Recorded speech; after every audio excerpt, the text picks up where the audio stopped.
आज की वीडियो में मिलेगा अर्नाब गोस्वामी का एक और अंग्रेजी जुलाब, आईफोन 13 की पैदाइश, मेट गाला में अंग्रेज मंचरों का ढोल की थाप पर रक्स, इसके अलावा और भी बहुत कुछ। लेकिन सबसे पहले आप लोगों को पता होगा कि मैं पीसा अवार्ड के लिए नॉमिनेट हो चुका हूं, तो उसका एक लिंक है जो कि मैंने डिस्क्रिप्शन के अंदर दिया हुआ है। पूरी सीबी आर्मी से ये गुजारिश है कि उस लिंक के ऊपर जाएं और भाई को वोट करके इस दफा का अवार्ड जो है वो जिता दें। आई नो कि वेबसाइट जो है वो सीबी आर्मी का लोड बर्दाश्त नहीं कर सकती, लेकिन फिर भी रिफ्रेश करते रहें, कभी ना कभी आपको मौका जरूर मिलेगा, तो वोट जरूर कास्ट कीजिएगा। तो चलो वीडियो शुरू करते हैं। वो पहली खबर ये है कि अर्नाब गोस्वामी नाम की एक मखलूक हैं जो कि इंडिया में एक टॉक शो होस्ट करते हैं और वो इंग्लिश जुबान में मुंह से जुलाब निकालने में बहुत ही महारत रखते हैं। खैर, सर ने अपने एक शो के अंदर ये कहा है कि उनकी इंटेलिजेंस सोर्सेज के मुताबिक काबुल में जो सरीना होटल है उसके 5th फ्लोर के ऊपर पाकिस्तानी आर्मी ऑफिसर्स रहते हैं। वो इतने श्योर है अपनी इस रिपोर्ट के बारे में कि वो कहते हैं कि अगर आप मेरे से ये पूछें कि आपके ऑफिसर्स ने आज डिनर में क्या ऑर्डर किए तो मैं वो भी आपको बता दूंगा। 5th फ्लोर के ऊपर ये सब रहते हैं। तो उसके जवाब में जो भाई बैठे हुए हैं उधर, आई डोंट इवन नो कि ये भाई कौन है, लेकिन उन्होंने इनको ये जवाब दिया है कि दरअसल काबुल में जो सरीना होटल है उसके अंदर फ्लोर्स ही सिर्फ 2 हैं, 5वां फ्लोर तो एग्जिस्ट ही नहीं करता। पता नहीं कौन से जिन हैं ये पाकिस्तानी फौजी जो 5वें फ्लोर में हवा के अंदर मोल्लक बैठते हैं। खैर, ये जो बॉय है ये कहता है कि इसको इंटेलिजेंस सोर्सेज जो हैं वो ये सारी इतलात देती हैं। तो यार, सबसे पहले तो आपकी जो इंटेलिजेंस सोर्सेज है ना, उनको सलाम है कि भाई आप लोग जो हैं वो इसके ऊपर टाइम ज़ाया करते हैं। मुझे तो लगता है कि ये जो ऐनक वाला तोता है और जो न्यूजीलैंड टीम की जो भी इंटेल सोर्सेज थी वो दोनों सेम ही है, क्योंकि उनको भी इसी किस्म की कोई इन्फॉर्मेशन मिली थी कि वो अगर होटल से एयरपोर्ट जाएंगे तो वो सेफ रहेंगे, लेकिन होटल से अगर स्टेडियम जाएंगे तो वो सेफ नहीं है। यकीनन अर्नाब सर की जो पैदाइश है वो काबुल में मौजूद सरीना के 5th फ्लोर पर ही हुई है। वैसे ये बंदा है कौन, कहाँ से ऑपरेट करता है, किसी को कुछ भी नहीं पता है। बहुत से इंडियन भी हैं जो इसको ओन नहीं करते हैं और बहुत से पाकिस्तानी जो इसकी बातों को बहुत ज़्यादा सीरियस ले लेते हैं। मुझे तो ये भी नहीं पता कि इसका स्टूडियो कहाँ पर है, ज़रूर ये भी उसी 5th फ्लोर के ऊपर है। हमारे फौजी भी वैसे बहुत ही शातिर हैं, उनको जैसे ही पता चला कि ये हमारी रिपोर्ट जो है वो लीक कर दी अर्नाब ने, तो उन्होंने हथौड़े मार मार के दूसरे फ्लोर से ऊपर जितनी भी फ्लोर थे वो गिरा दिए। जरूर इन्होंने जो दूसरा फ्लोर है ना उससे ऊपर जितने भी फ्लोर्स हैं उसके ऊपर आसमान वाला बैनर लगा दिया। खुद ये पीछे बैठे हैं, उधर गिद्दे पार्टीज और पता नहीं क्या कुछ 3 पत्ती चल रही है और बाहर से लोगों को ये लगता है कि तो आसमान नजर आ रहा है। मेरी भी जो इंटेल है उसके मुताबिक बहुत से पाकिस्तानी फौजी जो हैं वो इसी फ्लोर के ऊपर बैठे हुए हैं और ना सिर्फ ये, रोजाना रात को जो है एक पार्टी का माहौल भी मचा रहे हैं। मेरे पास इसकी वीडियो प्रूफ भी है, ये वीडियो देख लें आप।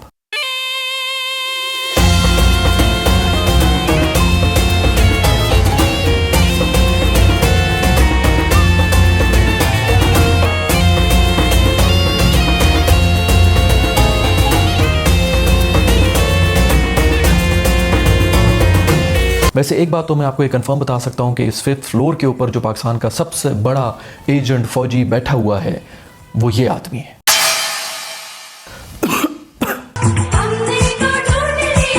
एक बार फिर साल का वही मौसम आ चुका है जिसके अंदर नहायत ही सस्ते और पुराने किस्म के फ़ोन्स रखने वाले लोग भी नए आने वाले आईफोन के ऊपर कमेंट्स पेश करेंगे, जैसे कि मैं। आईफोन 13 लॉन्च हो चुका है और मैं कहता हूँ क्या ही ज़बरदस्त किस्म के चेंजेस आए हैं इसके अंदर।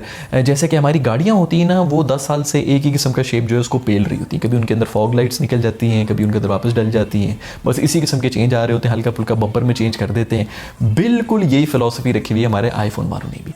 कोई चेंज नहीं है, बस हल्का फुल्का ऊपर नीचे करके उन्होंने पेल दी है। इस दफ़ा जो कैमरा है वो उन्होंने मोड़ के क्लॉकवाइज थोड़ा सा इधर कर लिया ताकि लोगों को पता चल जाए कि ये जो है इसने आईफोन 13 उठाया हुआ है और उसका कोई पर्पस नहीं है। अगर उन्होंने इसी प्रैक्टिस को जारी रखा कि कैमरा जो है वो इधर से इधर से इधर से इधर यूं ही होता रहेगा, तो इसकी जगह एक फिजिट स्पिनर लगा दें ताकि कम से कम उसको घुमा तो सके ना। वैसे सुना है कि पिंक रंग के अंदर भी आया आईफोन 13। मैं ऊपर से बहुत ही माचो बन रहा हूँ, लेकिन मेरे अंदर जो छुपी हुई एक 11 साल की लड़की है उसका दिल बहुत ही ललचा रहा है इस पिंक फ़ोन के लिए और मैंने बड़ी मुश्किल से कंट्रोल किया हुआ है। मुझे तो ये नया डिज़ाइन जो है वो लग ही ऐसा रहा जैसा कोई एलियन जो है वो शॉक में चला गया है। वैसे पिछले दिनों की खबर है कि एप्पल की तरफ से एक नोटिफिकेशन आई हुई थी कि एक बहुत ही ज़बरदस्त सिक्योरिटी ब्रीच हो गया, जिसकी वजह से आप अपना सॉफ्टवेयर जो है वो अपडेट कर लें।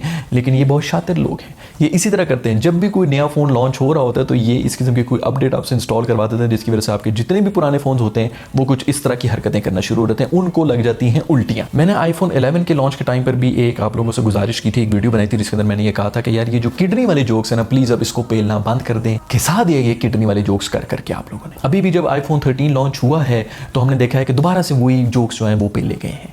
ऐसे बहुत से ऐसे लोग हैं जो गूगल के ऊपर इस चीज़ की सर्च कर रहे हैं कि अगर इंसान अपनी दोनों किडनीज बेच दे तो क्या उसके बाद भी जिंदा रह सकेगा। मेरे से फिर कंट्रोल नहीं हो सका। मैं माजरत चाहता हूँ आप लोगों से, ये किडनी वाला जोक जो है वो हर आईफोन लॉन्च के ऊपर निकल जाता है बस। जैसे सुपरमैन होता है ना, वो सिर्फ शलवार कमीज को चेंज करता है और एनके लगाता है या उतारता है तो लोग उसको पहचान नहीं सकते, उसी तरह इस आईफोन में भी बस कोई इतना ही कोई ऐनक वाला ही फर्क आया है और लोग पहचान ही नहीं पा रहे। वो कह रहे वाह जबरदस्त न्यू मॉडल आ गया। मुझे तो ये समझ नहीं आती कि जो आईफोन का डिजाइनर है उसको किस चीज की तनख्वाह मिल रही है। हम यहाँ पर जितने भी हमारे सरकारी मुलाजमीन जो हैं उनको बुरा भला कहते हैं कि यार ये लोग मुफ्त की रोटियां तोड़ रहे होते हैं। इससे बड़ा ढीठ आदमी कोई नहीं होगा पूरी दुनिया के अंदर जो इतने लाखों रुपए की तनख्वाह भी ले रहा है और वो नए आईफोन को डिजाइन करता है। खैर बहुत सी मीम्स भी बनी हैं इंटरनेट के ऊपर आईफोन 13 को लेकर, तो चंद आपकी खिदमत में हाजिर है। Me leaving the Apple store with an iPhone in my mouth, iPhone 12, iPhone 13। Apple launches iPhone 13, me to myself. ख्वाहिशें कम हो तो आदमी खुश रहता है। Apple fans trying to differentiate between iPhone 13 and 12. Difference between iPhone 12 and iPhone 13.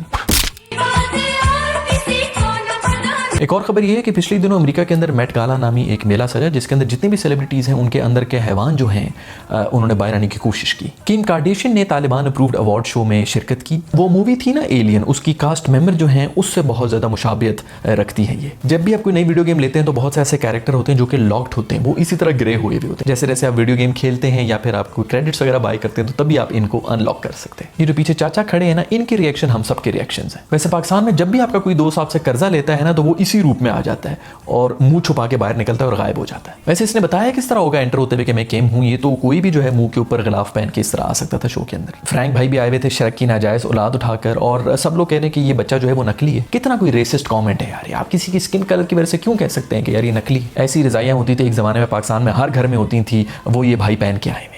वैसे ये जो रजाइयां होती थी ये इतनी भारी हुआ करती थी, मुझे तो उस जमाने के जो लोग हैं उनके ऊपर तरस आ रहा है, क्योंकि वैसे ही सर्दियों के मौसम के अंदर सुबह उठना जो है वो एक अजाब होता है और अगर आप ऐसी रजाई के नीचे दबे हों तो फिर तो डबल अजाब हो जाता है कि इस रजाई को कौन उठाए। वैसे उसी से याद है कि पाकिस्तान में हर अम्मी जो है वो सर्दियों में बच्चों को इस किस्म के कपड़े पहनाती थी। बगलें जो है वो बेचारों की नीचे नहीं आ रही होती थी, इतने उन्होंने कपड़ों की लेस पहनी होती थी। मेरे जितने भी कराची के दोस्त हैं वो जब भी इस्लामाबाद में आते हैं तो इसी किस्म के कपड़े पहन के फिर रहे होते हैं गर्मियों में। किम बहन भी जो है वो जरूर मैट्रिक में फेल हो गई थी, इसलिए उनकी जबरदस्ती किसी टांगे वाले से शादी हो गई। ये जो लाहौर में खोते का गोश्त बेच रहा होता है ना, उसके खिलाफ आवाज उठाई हमारी किम बहन ने। ऐसी खवातीन अक्सर मरी में या इस किस्म की जितनी भी हिल स्टेशन होते हैं उनके ऊपर देखी जाती हैं, जो कि जज्बात में आके एडवेंचर के नाम के ऊपर ऐसे घोड़ों के ऊपर चढ़ जाती हैं और फिर नीचे एक बंदा होता है वो उसको हाथ से पकड़ के टुप टुप टुप करके चला रहा होता है और जो खातून ऊपर बैठी हुई होती है वो अपने आप को इर्तुगरुल समझ रही होती है। खैर और भी बहुत से लोग हैं जिन्होंने शिरकत की थी मेट गाला के अंदर, तो उनमें से कुछ आपकी खिदमत में हाजिर करूंगा। Aluminium dhoti, antenna hair style, बेजार परवीन, बुनियान चोर, चमड़ी cousins, dollar ink, drawing room के पर्दे, फ्लैट स्क्रीन फैसल,